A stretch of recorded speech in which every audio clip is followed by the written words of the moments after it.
Hai semuanya, ketemu lagi bareng Mihu di sini. Oh iya, kali ini Mihu akan membawakan alur cerita dari film Donghua yang berjudul Battle Through the Heaven. Mihu mengingatkan sekali lagi ya bahwa konten ini full spoiler.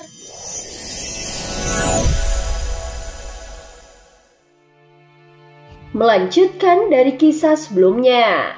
Sebelumnya Yongdong terkejut saat melihat Xiaoyan yang sedang mempraktikkan teknik Sushinji. Dia tidak menyangka Xiaoyan sudah menguasai teknik itu. Dalam situasi yang sudah mulai terpojok, Xiaoyan meminta roh dunia kuno Dewa Abadi dan Iblis untuk membantunya menerobos ke tubuh keabadian fisik alam leluhur.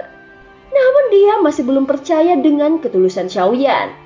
Begitu Xiaoyan selesai mengatakan kata-kata itu, roh dunia kuno Dewa Abadi dan Iblis sama sekali tidak memberikan tanggapan. Bersamaan dengan itu, kedua jari mereka saling bertabrakan di udara dan tidak ada pemenangnya. Untuk sesaat, kedua belah pihak saling mengeluarkan energinya masing-masing, sehingga tekanannya terus menyapu ke sekelilingnya. Walaupun teknik jari pembunuh bintang Xiaoyan memiliki beberapa kekuatan, namun dia tetap saja seperti seekor cacing yang mencoba mengguncang pohon. Pada saat ini pria itu tersenyum melihat ke arah Xiaoyan.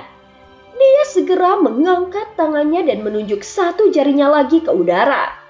Terlihat dia memadatkan jari pembunuh bintang atau Sushinji yang kedua. Segera jari-jari raksasa yang diselimuti udara hitam menghembuskan angin kencang yang menakutkan dan bertabrakan dengan jari milik Xiaoyan. Tentu saja kekuatan dua jari ini tidak bisa bersaing dengan Xiaoyan yang dengan hanya mengandalkan satu jari. Saat ini terlihat jari emas yang dipenuhi kerusakan di bawah dua jari hitam itu mulai mengalami stagnasi dan kemudian perlahan-lahan mulai runtuh. Saat berikutnya jari pembunuh bintang Xiaoyan akhirnya runtuh sepenuhnya. Jari yang dia gunakan mengandung qi dan darah yang sangat besar. Tetapi sekarang dia harus menggunakan jari keduanya lagi. Saat ini roh dunia kuno Dewa Abadi dan Iblis terus meningkatkan kekuatan Xiaoyan. Kekuatannya sekarang bisa dianggap lebih dari cukup untuk menghadapi lawan seperti Wan Ji. Namun saat menghadapi pria jelek itu, dia merasa kekuatannya tidak cukup. Hal ini mengisyaratkan bahwa kekuatan yang diberikan oleh roh dunia kuno Dewa Abadi dan Iblis hanya bisa melawan tingkat pertama telapak tangan. Dia merasa tidak berdaya saat menghadapi tingkat setengah cengkraman keabadian para dewa. Seperti yang dikatakan pria itu bahwa hal ini tidak mungkin benar. Bagaimanapun ini bukanlah kekuatan Xiaoyan yang sebenarnya. Jika tubuh fisiknya dan avatar Yuanzhen berada di bawah teknik pembentukan tubuh dan mampu mencapai alam leluhur klan Yuanzhen, Xiaoyan juga tidak tahu apakah dia masih bisa bersaing dengannya. Setidaknya untuk saat ini dengan bantuan keberuntungan roh dunia kuno Dewa Abadi dan Iblis, Xiaoyan masih belum yakin akan kemenangannya. Bagaimanapun ini hanyalah keberuntungan. Mampu membiarkan Xiaoyan bersaing dengan keabadian para dewa tingkat pertama sudah termaksud sangat bagus. Adapun kesenjangan dengan level kedua ini, itu terlalu besar. Hanya saja Xiaoyan tidak bisa membayangkan perbedaan yang sebenarnya di dunia nyata. Lagi pula saat berada di keabadian Kaisar, Xiaoyan sudah tidak terkalahkan di level yang sama. Bahkan dengan langkah ketujuhnya dia dapat menggunakan kekuatan avatar Yuanzhen untuk melawan langkah ke-9.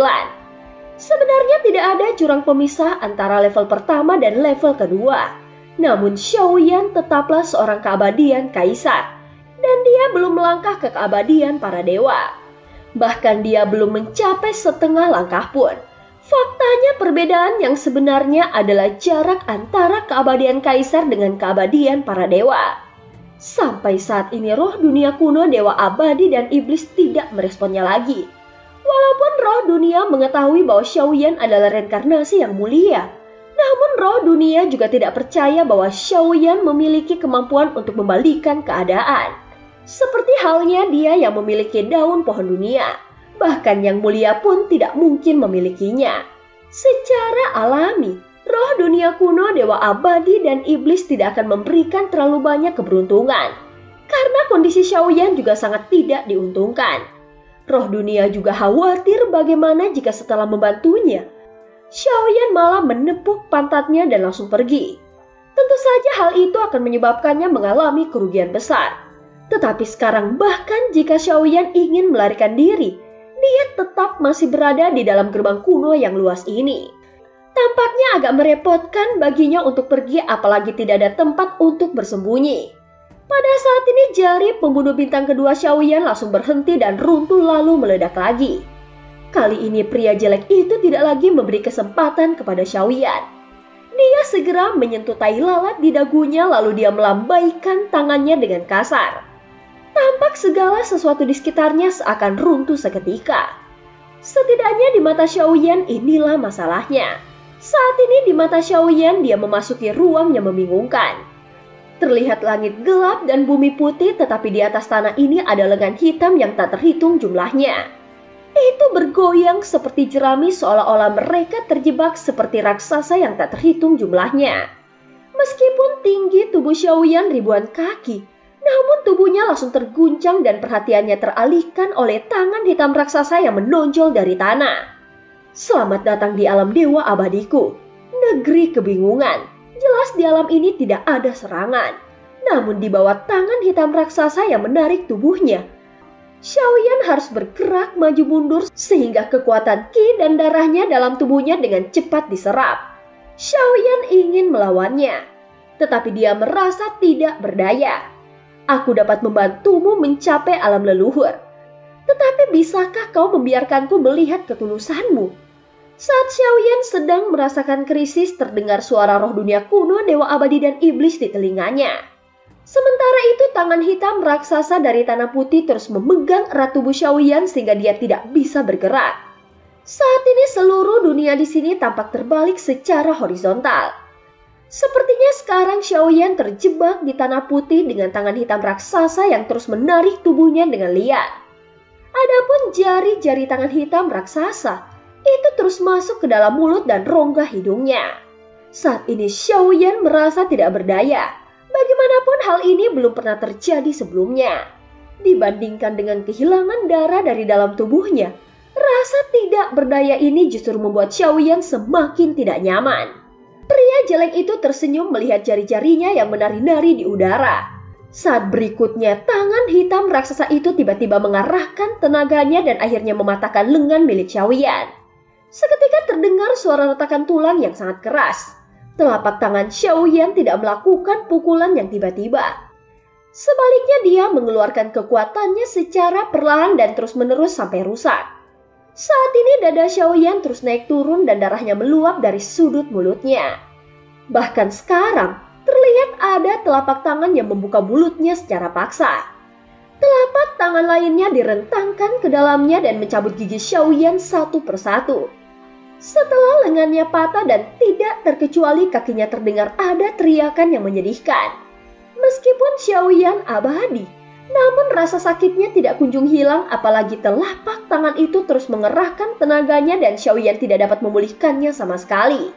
Seketika tulang-tulang di tubuh Xiaoyan patah setiap incinya di tanah putih, sehingga membentuk tampilan tubuh yang tampak aneh dan sudah terlihat seperti bukan tubuh manusia.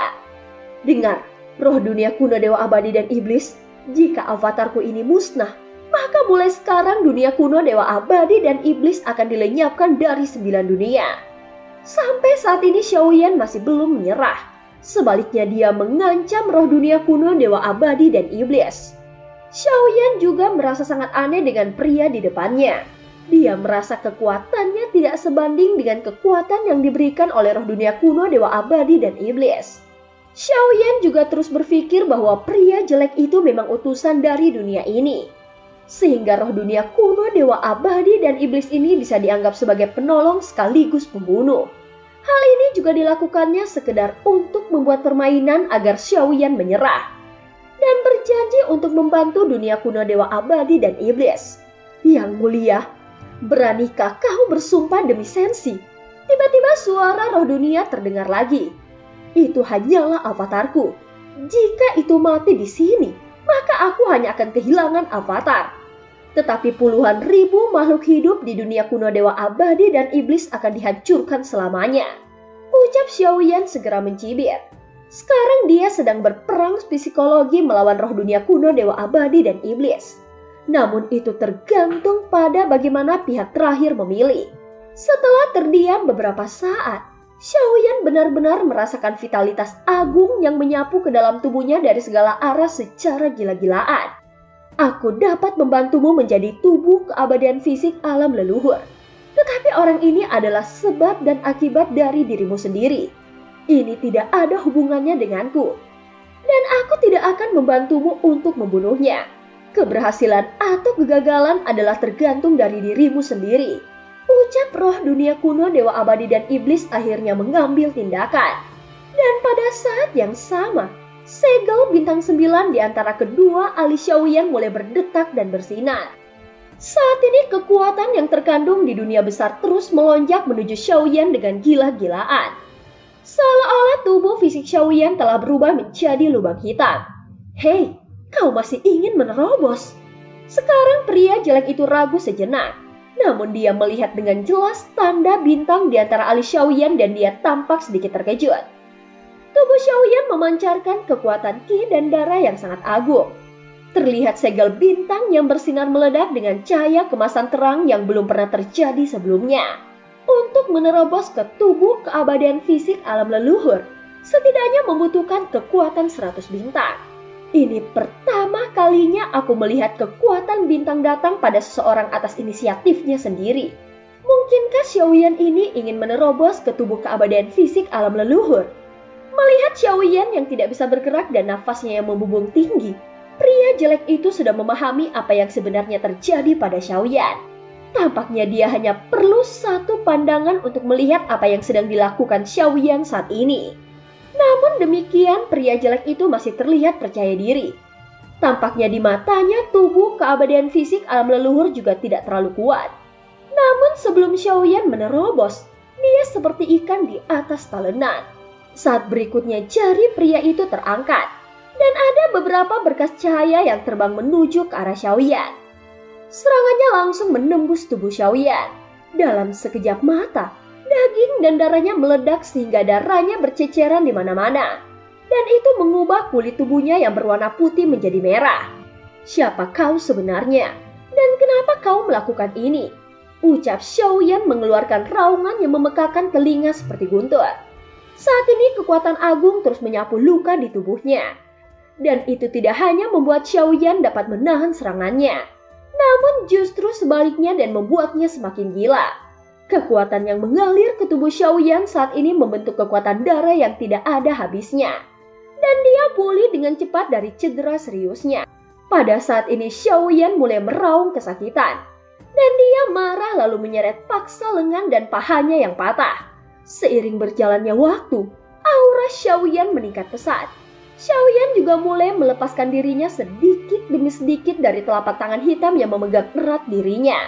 Saat berikutnya lengan kiri Xiaoyan yang patah dapat disatukan kembali dalam sekejap. Bahkan jika kau merentangkan tangan kirimu untuk merobek tangan hitam di sekitarmu dan menerobos tubuh keabadian fisik alam leluhur, kau masih perlu memahami dengan jelas kekuatan yang tersembunyi di dalam darahmu. Dengan menemukannya, maka kekuatanmu akan membawa percikan api yang akan memicu kebakaran di padang rumput dan itu akan membuatmu menjadi lebih kuat. Tepat ketika Xiaoyan merasa tubuhnya dipenuhi dengan kekuatan bintang yang luar biasa, suara Jin Huansen terdengar di telinganya. Untuk Xiaoyan sekarang, kata-kata ini tidak diragukan lagi seperti cahaya yang menerangi kapal-kapal yang hilang di laut. Jin Huansen menjelaskan kepadanya agar dia mengerti apa yang perlu dilakukannya sekarang. Dan bagaimana cara menerobos tubuh keabadian fisik alam leluhur dengan kekuatan yang terkandung di dalam darahnya.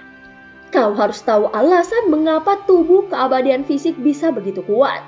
Selain fisiknya yang kuat, pasti ada sesuatu kekuatan yang lebih unik dari setiap individunya.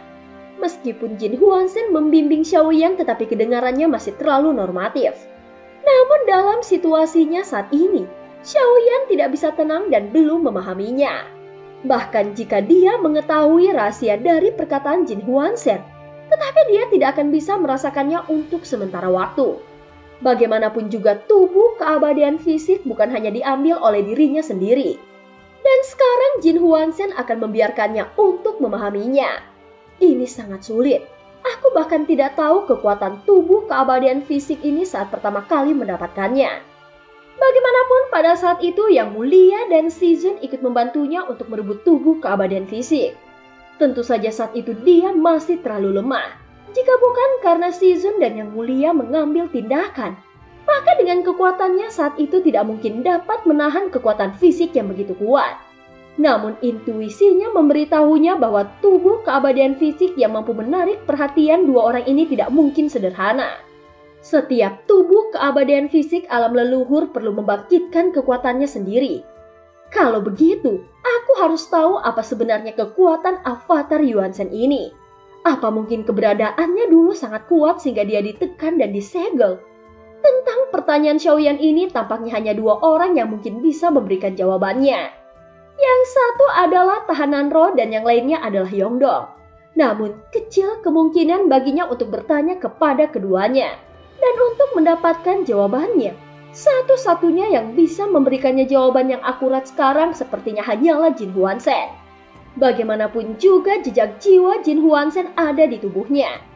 Jin Huanshen, tolong rasakan lagi dengan hati-hati tubuh keabadian fisikku. Bagaimanapun kau pernah menjadi orang terkuat di klan Yuan Shen. Apakah kau bisa mengenalinya?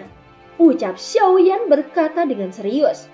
Tentu saja dia tidak yakin apakah avatar Yuan Shen pernah sekuat tubuh keabadian fisik alam leluhur. Adapun mengapa dia mengatakan demikian, itu hanyalah intuisinya.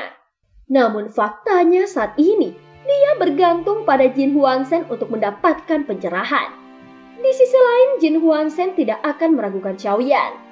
Bagaimanapun dia selalu mengira bahwa Xiaoyan adalah Shizun. Bagaimana mungkin kau mengambil tubuh keabadian fisik biasa? Sebagai avatar, darah ini tidak memiliki kekuatan khusus. Paling-paling itu hanya garis keturunan inti dari klan Yuan Shen. Sepertinya kekuatan Qi dan darahnya belum terbangun saat ini, sehingga Jin Huanshen tidak dapat merasakan sesuatu yang berbeda. Pikirkan lagi.